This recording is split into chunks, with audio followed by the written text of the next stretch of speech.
Welcome to 12 Hours in the Future with Maria Sanchir. This is the second part of my conversation with director Rob Minkoff. We talked about The Lion King, Ursula, and The Wolf Totem. Now we will continue our conversation to talk about The Paws of Fury, his new animation coming in theaters July 15th. I wanted to talk about The Paws of Fury, which is initially was Blazing Samurai, right? I wanted to Yes. ask who decides to change the name and why. So, Blazing Samurai was the movie that we began because it's based on a very popular comedy from many years ago. That's not necessarily that's it's very well known by some, certainly by some people, but not by everybody. Certainly kids today don't have never heard of it, and probably even their parents, for the most part, aren't aware of it because the original film came out in the 1970s, right? So long time ago. And so, but it was kind of inspired by that. It's not the same. It's not a remake, and I think that's why. So Paramount is the studio that's releasing the film in the United States and many other territories around the world. And so Paramount felt that they wanted to make sure that the audience, especially the family audience, wasn't confused by the association, because that original comedy is rated R for because it's really adult Right. skewing. And so this film is much more family oriented, more family friendly, certainly. And so they felt maybe it needed a little bit of a unique identity, so something a little bit more again, so it was a little different from that original film, because the film is quite different. If you've seen the original film, you'll appreciate the similarities, but if you've never seen that film, it won't matter at all, because our film really does stand on its own. Right. So I talked to Ed Stone, the screenplay writer of the Yes. Paws of Fury, and I asked this of him, how do you know when it's an animation and it's animals? And he said that when he talked to you about it, which was actually initially live action film, and you said it should be animation and it should be a fable. So I wanted to ask, like, how do you decide that? Why does it felt like it should be animation and fable, and why cats and Sure. dogs? Why Sure, not sure, sure. different? Well, if you'd seen the original comedy, it's a comedy that's really about race. Yeah. And, the conversation about race is very Sensitive. contemporary, very relevant, and very important, and very, but it's a hot button topic. It's also very fraught and very difficult and challenging for a variety of reasons to discuss that. Mm-hmm. So the original script was much closer to the original film, which dealt with race in a very funny and but edgy and kind of uh, um, you know irreverent. I mean, Mm-hmm. it really deals with it in an irreverent way, and that kind of irreverence about race is not particularly okay today in today's world. So when I read the script, I that was my first response. I was like, I don't think you can do this Mm. like this today. And then I suggested, I said, maybe if it's a fable, right? If it's a story about a dog that becomes a samurai in a world of cats, and they hate him because he's a dog, right? Because cats hate dogs, of course. And Right. so if they hate him because he's a dog, everyone in the audience can relate to that, because the dog is just an outsider. The dog is just different, right? Right. And it's metaphorical, right? So it's not so close to home that it might be seen as disrespectful or offensive Mm-hmm. by some, certainly. But it can be embraced by everyone, because at the end of the day, the meaning is universal. The idea that we don't always accept those that are different from us, and learning to overcome those, prejudice, really learning to overcome that is a good thing, and it's important. Right. Uh, yeah, yeah, of course. So I wanted to ask about the casting. I feel like it must be really, really hard because it's animation. And how do you know when it's a right person? Like, do you rely on your just ears, or because Yeah, it's voiceover, like instincts? How is the process goes for casting? sure. I mean, I think for me, because I've always, I mean, obviously a big fan of animation, and I have been a fan for years and years, and I'm a fan of the history of animation, and I have a kind of, you know, perspective on what I like or what I think works. And I think when it comes to voice actors in animation, it's very important that the actors or the voice of the actors carries a lot of personality. Not all actors have that much personality, and it also is best when the actors really deliver dialogue almost like a singer delivers a song, right? That there's a lot of color and texture and nuance in the voice of the actor, and that really comes across because there's so much of the personality of the actor or the character comes through the voice. So I really like to find very strong voices that really evoke character. So that's really what I think about. And of course, you're really thinking about the personality of the character and what actors sort of lend themselves well to those types of personalities. And you're trying to get a dynamic or a balance or you want the voices of the actors to sound good together, right? Like singers singing together. It's very interesting. I also wanted to ask, like, how do you actually direct animation? Because with the voice actors? Yeah, because I mean, especially with the animation itself. Because in a film, you just like cut, like, can you do this? Yeah. Go back. But animation is like once it's done, it's like sure. It's hard to say, like, you always record longer, right? Yeah. Yes, you always record the actors first. Oh, some people don't know that. Okay. Some people think maybe you do the animation first. You don't do the animation first. You do the voice actor first. Because the animator needs to listen to the performance in the voice in order to match the performance in the voice. So when the character is speaking, sometimes the illusion is very powerful because you say, wow, it really looks like that animated character is really delivering this performance. And it's one of the things that really makes it so believable, right? You really look at the character and you're like, wow, that character seems to be thinking, right? Or a feeling or the emotion is there. And a lot of that is the combination of the voice and then the acting matches that vocal performance very, very closely. And then it blends together in this incredible illusion, which is magical because we sort of go, wow, it looks real or it looks alive. And the character really appears to be thinking.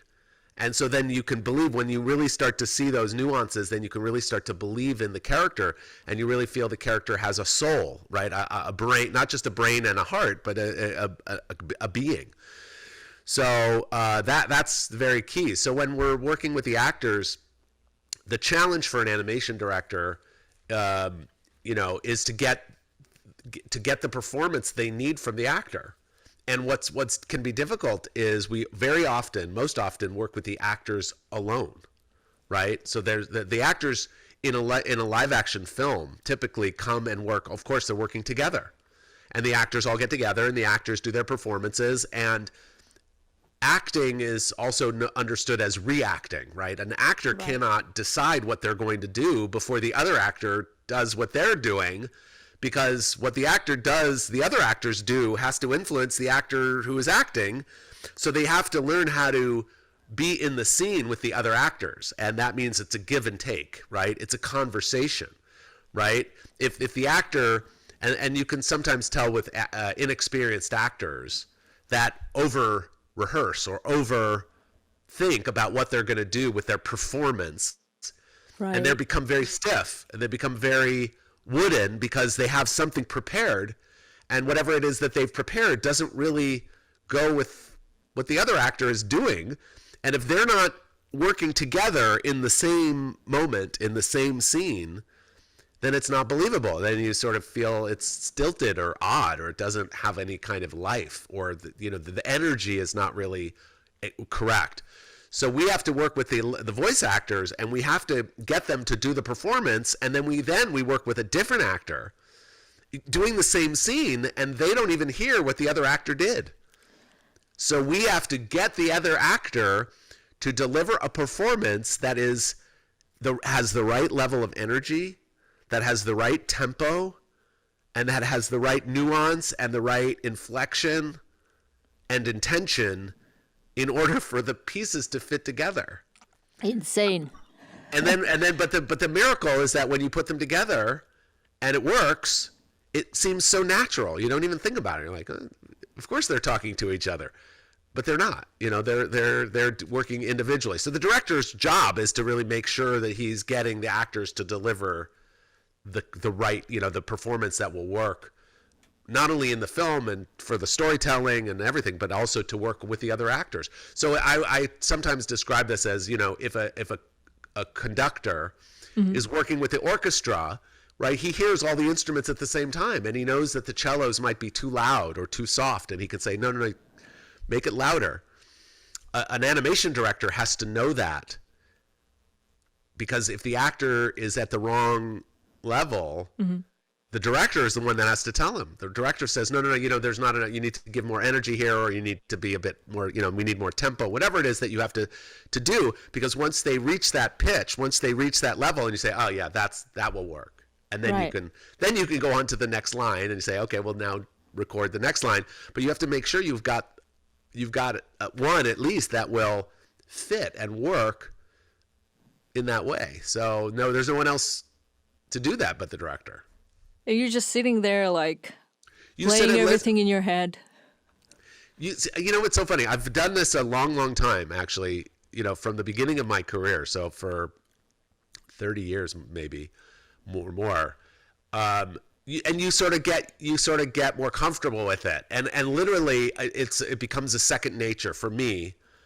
I quite often just go on my gut, right? My gut, and then give the actor notes or whatever. But it's really more of a gut responsive thing to sort of say, it needs to be this or that or the other thing. And quite often, when the actor delivers a line that will work, I just know it. I just like, oh, okay, that will work. Like right. They did it.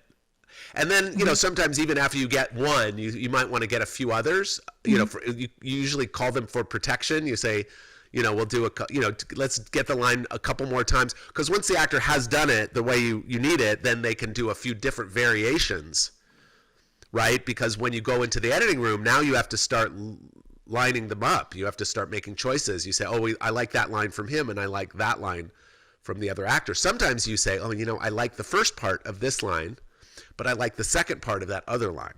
Right. And so quite often you're mixing and matching those line readings. Because again, for me, it's like music, right? You think of the tempo and the rhythm, and when you have the tempo and rhythm that is most pleasing, I guess, you just sort of want to go with that. Right, the pace. The pace, But it's a lot of it is like, but a lot of it of filmmaking, I think, is, but also maybe not for everybody, but I think filmmaking is very much a musical form because you're always dealing with tempo. You're always dealing with tempo, right?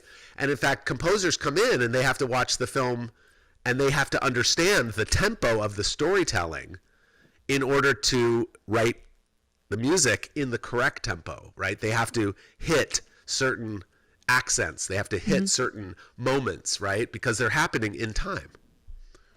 Is there a lot of re-recordings? Because, when film is shot, sometimes there's like reshoots. Yeah. Do you do a lot of re-recordings in animation? Well, re-record. I mean, we record the actors throughout the production, so we don't do it all at the beginning, and then quite often we schedule. We'll do half of the movie and then maybe a quarter of the movie, whatever it is, or we'll do the whole thing if we have the whole thing. But then you generally come back in because you're doing rewrites, right? So if we write new lines of dialogue for the characters, we have to bring the actors back in. But I would say we do more of that than we do of reshoots. Sometimes you put the film together. Actually, we typically will take a film in progress and we will show it to an audience. And those are moments where we can see what was working and what's maybe not working quite so well, and then we could do polishing and we can rewrite. We can add pieces, take away pieces, edit things. Sort of. So it's always a kind of a living thing through production until you're finished. When the movie is finished, then it becomes locked, is what we say. The film is locked. So the film, once it's locked, never changes. But up until it's locked, it's a living thing that, you have to be responsive to, right? Because you're figuring it out as you go, and you're seeing what works and what doesn't work. And it's interesting also because filmmaking is a kind of a construction that, again, happens in time, and things that happen in the beginning of the story affect how you feel about what happens later in the story.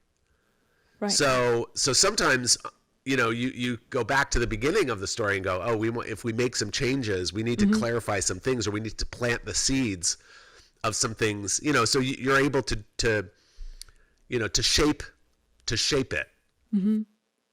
Were you very involved with the character design this time, the Paws of Fury?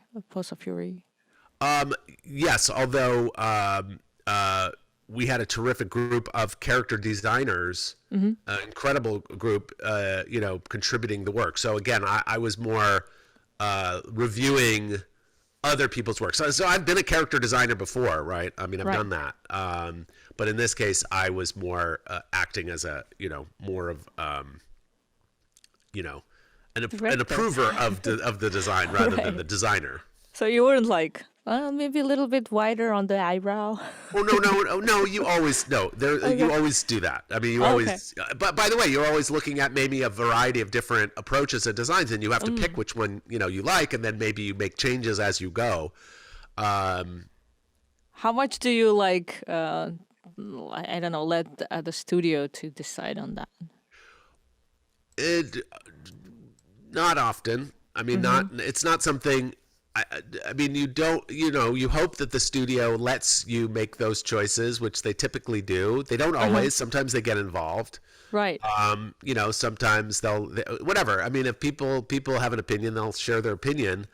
And I think we all like to think of ourselves as working together as a group, as a team, right? And that, that means, I think that the most important thing is it doesn't matter where the good idea comes from, whether it comes from above or below. A good idea is a good idea. So, you want to take good ideas no matter where they're from. I think somebody said, one of the directors, I don't remember who it was, but it was said, filmmaking is the true team sport. Would you agree? Absolutely. I mean, yes. Especially animation, but because everyone is making a contribution, right? The only person that really, we think of ourselves as artists, right? But the only artist that really is in control of their own work is a painter or a sculptor that needs nobody else to touch their work, right? For sure. That they can do it all, by themselves. So if you're doing a painting, that's your work, right? But if you're leading a team of 600 people to create this artwork, this film, and you want everyone to be contributing creatively, you want everyone to be doing the best work that they possibly can do. So everyone, it's a true collaboration. But again, it has to be managed. The process has to be managed and governed, and the manager of the process is the director or directors. It's their job. You could think of it maybe different ways. Sometimes you have, in a sports metaphor, you might have the coach, the head coach. Right. And sometimes there's the manager, but then there's the owner as well. So, but the coach, the guy who's standing on the floor in basketball, for instance, the guy who's standing on the floor, calling the plays, telling the players, pulling players out, putting players in, really governing the way that the game is played, right? He doesn't go out there and toss the basketball himself, but he has to make a lot of decisions, which is going to make the difference between a winning team or not. Can you tell us a little bit about how you brought in Michelle Yeoh and Samuel L. Jackson and Michael Cera together on this? Sure. So, again, it's always a process, a step-by-step process. And the first actor that we brought in was Samuel L. Jackson. And now, it turns out that we actually share a business manager. So I called my business manager. Cool. I said, I said, what's the best way to approach Sam? And he said, you should talk to his manager. And I said, great, can you introduce us? Which he did. And then I took his manager out to lunch. And then I told her, pitched her the story and told her all about it. Now, I knew Sam was a big fan of samurai movies, big fan of martial arts and, Asian culture, but specifically samurai movies. So I thought, certainly it would be appealing to him. And she looked at the materials we showed, and she said she liked them, and she would share them with Sam and let us know. And then she got back to us and said he loves it and wants to do it. So that he was our first actor. Then it was who's going to work with Sam, because the character relationship between Hank and Jimbo, Michael Cera and Sam is so critical. And Michael Cera felt to me, I have been a big fan of his from the first time I saw him in a movie. He just felt to me like he had the right energy because he needed to be a kind of an innocent, more hapless character who's struggling to kind of, achieve any kind of success. Whereas Jimbo, his mentor, is a more cynical, tougher guy who's seen it all, been there, done that, and is also, in a way, a miserable guy. But the two of them, end up bonding and developing this great relationship. So it just seemed like Michael Cera and Sam Jackson would be that great couple. And then Michelle Yeoh, of course, big fan of hers. So, any opportunity to work together, I would jump at. And so there was a character who seemed like, would be a character she could play. And so we reached out to her team. I think her agent is a friend also. So I spoke to him about it, and he was like, fantastic. We'd love you to work together. So again, the role is I'm hoping that in the sequel she'll have a much bigger role. Ooh, there's a sequel. If there's a sequel. You heard it first here. It's a sequel. Yeah, I'm so very excited for Paws of Fury. And I wanted to ask, so I feel like animation directing is one of the most joyful filmmaking ever, right? Like there's nothing better almost. What's the most favorite part for you doing that? It's interesting. It's the first and the last. The first part, because when you're just having the concept, the idea for a story or a character or a moment or a joke or anything, when you have that first inspiration, it's very exciting, right? Then you have to climb a very big mountain to get that concept onto the screen, and then at the very end of the process, when it's all done, all the decisions have been made, all of the heavy lifting has happened, then you listen to the orchestra perform the score, and it really brings everything to life, and you see it all come together at the end. And so then you've reached the end of the road, and can be very, very satisfying. So it's really that first moment of inspiration and then the last moment of seeing everything to come together. Right, the watching it with the audience. Yes, everything else is really a lot of work. Right. Yeah.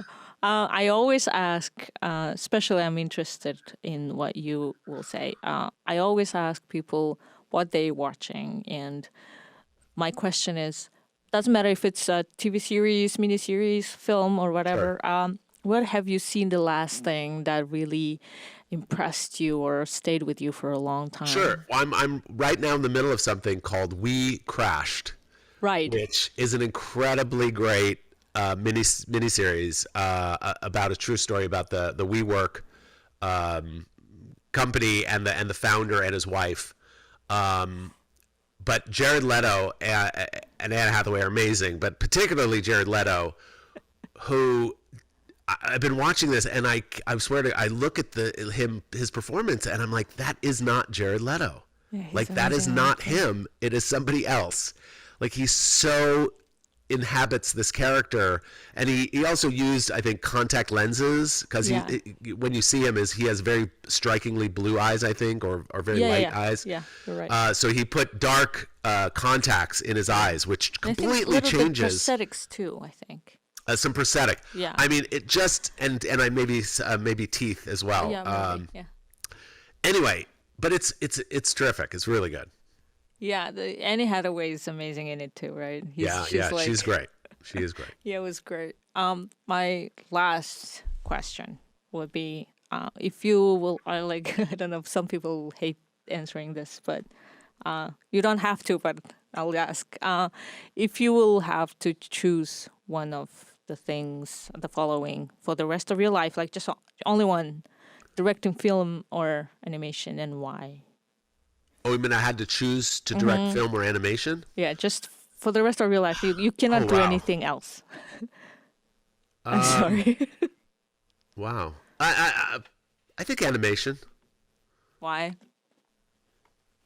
I think probably because it's my first love, and I like the idea that everything can be controlled. I like that everything that, as Hans Zimmer once said to me, there are no accidents in animation. Everything's intentional. Everything is intentional. Everything that's there had to be put there by somebody for some reason. So, and it's very different. The process of making a live action film, obviously there's a different sort of sense of intensity to the process, right? When you're when you're on the set shooting, you've got to get the footage you need to get in the few hours of the day that you have to get it done. Whereas animation, the pacing is different, right? It's much more deliberate. It happens in a way more slowly. So I hope I don't have to make that choice, but I guess that's the choice I would make. Yeah, thank you so much. I cannot believe that you actually did this for us. Like I said to Ed as well, like I have like 2 listeners and both of them are my parents probably. And I also want like 2 listeners and they both are probably my parents. So Where are you now? I'm at Lehman College, City University of New York. I'm in New York right now. Oh, in New York. Got it. Yeah, Fantastic. I do this virtual. I haven't done it with in person yet with anybody. Got it. Yeah. Okay. Okay. Well, all right. Thank you so much. I also want to thank you for the Forbidden Kingdom, and because seeing Jackie Chan and Jet Li in one film was a dream come true, and for me and people back home, like me, the older generation especially, like Jackie Chan is our first, movie star. Absolutely. Yeah, we like. Before anything, it was Jackie Chan. So. I was very lucky to be able to work on that film and to get to see the 2 of them together. Yeah, it was a dream come true. Yeah, it was incredible. I remember when I saw the trailer, I was like, oh my God, they are together. Yeah. It was, thank you so much for this. You're very welcome.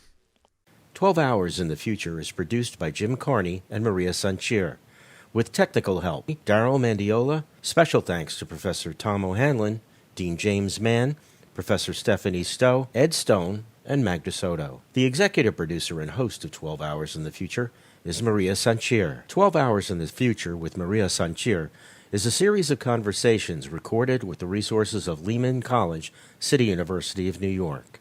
You can find us everywhere podcasts are available, and on YouTube. This show is protected under international copyright and may not be recorded or retransmitted without written consent.